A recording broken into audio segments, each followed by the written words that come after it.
single mothers. Just help me get this started. I saw them all sit down on the seats still drawn up around the fire. Pericles alone remained standing so as to read the gazettes.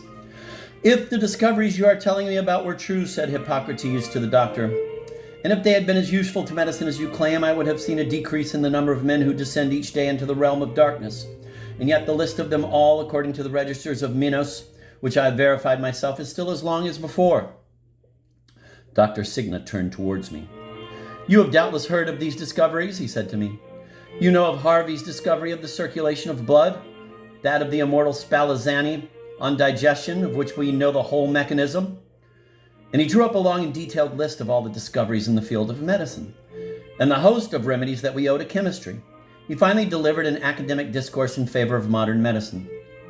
Am I to believe, I replied, that those great men are ignorant of everything you have just been telling me, and that their souls, freed from the shackles of matter, still find that there is anything obscure in nature? Ah, how deeply you are mistaken, cried the proto-doctor of the Peloponnese. The mysteries of nature are hidden from the dead as well as from the living. He who created and directs all is the only one who knows the great secret which men strive in vain to uncover. This is what we learned for certain on the banks of the Styx, and believe you me, he added, turning to the doctor, strip off that remaining bodily spirit that you have brought from the abode of mortals, and since the labors of 1,000 generations and all the discoveries of men have not managed to prolong for a single instant their existence, since Chiron transports the same number of shades across the river in his bark each day, let us no longer toil to defend an art which among the dead with whom we dwell would not even be of an ease to doctors. Thus spoke the famous Hippocrates, to my great astonishment.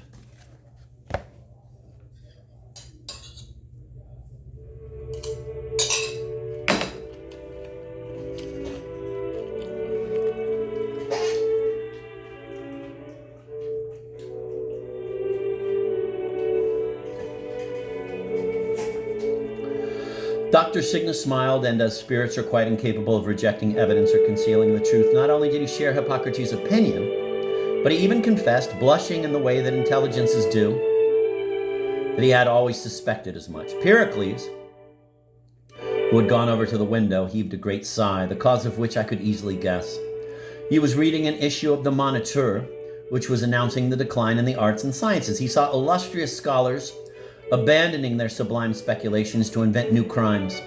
And he shuddered on hearing a horde of cannibals comparing themselves to the heroes of noble Greece, when they could execute on the scaffold, without shame or remorse, venerable old men, women, and children, and cold-bloodedly committing the most atrocious and the most futile crimes.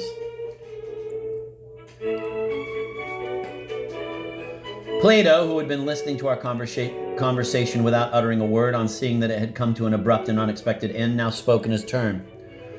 I can understand, he told us, that the discoveries made by your great men in all the branches of physics are useless to medicine, which will never be able to change the course of nature unless it be at the cost of men's lives.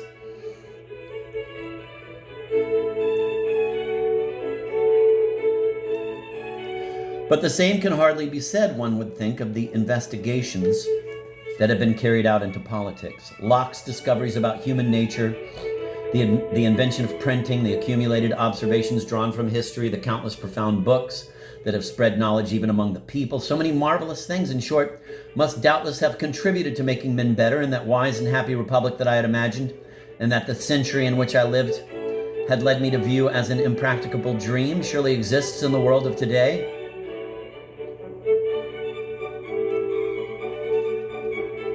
To this question, the honest doctor lowered his eyes. His only answer was his tears. Then, as he was wiping these away with his handkerchief, he accidentally pulled his wig askew, so that part of his face was hidden by it.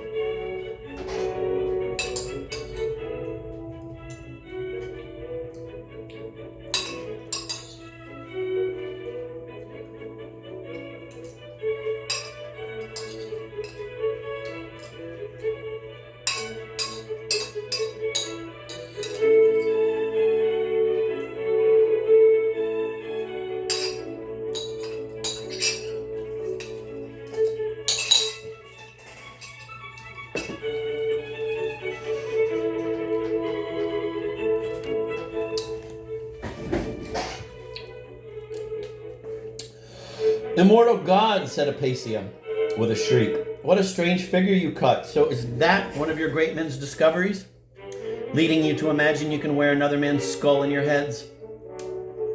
Aspasia, yawning at the philosopher's speeches, had picked up a fashion magazine on the mantelpiece and had been leafing through it for some time, when the doctor's wig drew this exclamation from her, and as the narrow, wobbly seat on which she was sitting was very uncomfortable, she had quite unceremoniously stretched out her two bare legs, swathed in bands, on the straw-bottomed chair between herself and me, and had propped her elbow on one of Plato's broad shoulders. It's not a skull, replied the doctor, taking his wig and throwing it on the fire.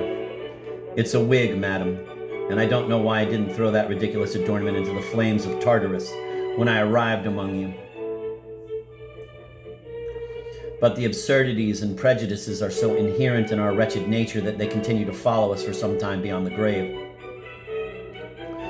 I took a singular pleasure in seeing the doctor thus abjuring both his medicine and his wig. I can assure you, Aspasia replied, that most of the hairdos depicted in the little book I've been leafing through deserve the same fate as yours. They are so outlandish.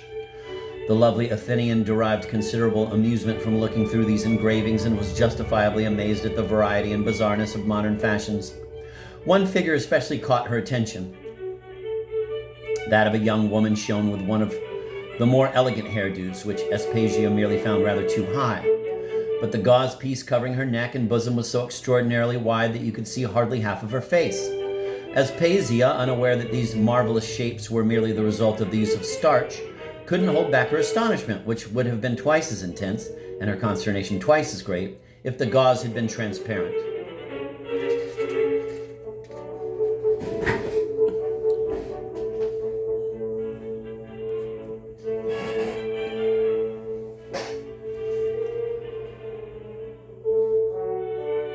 But do please tell us, she said, why the women of today seem to have clothes to conceal themselves in rather than to wear.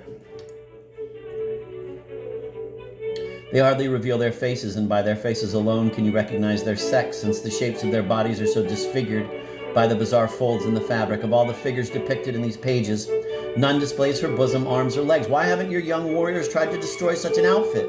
Apparently, she went on, the virtue of the women must greatly surpass that of the women of my own day.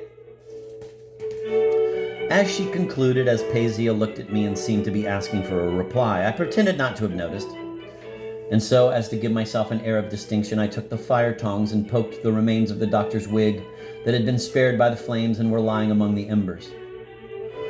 Then, noticing that one of the bands tying Aspasia's buskin had come undone, I said, "Pardon me, my dear," and as I spoke, I quickly stooped down, reaching out towards the chair where I thought I could catch sight of those two legs that in bygone days had turned the wits of great philosophers.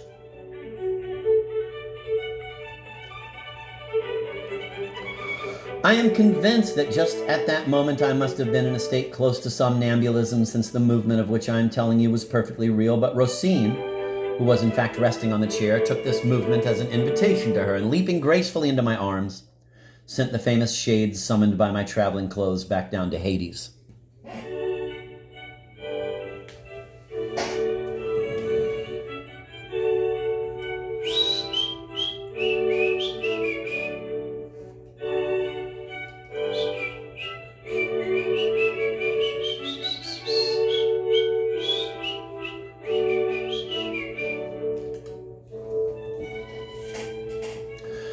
Enchanting land of imagination, you whom the most benevolent being bequeathed to men to console them for reality, I must leave you.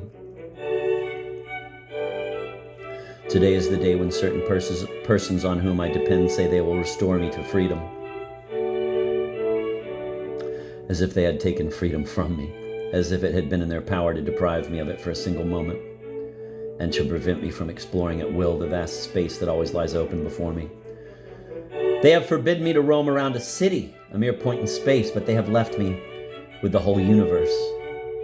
Immensity and eternity are mine to command.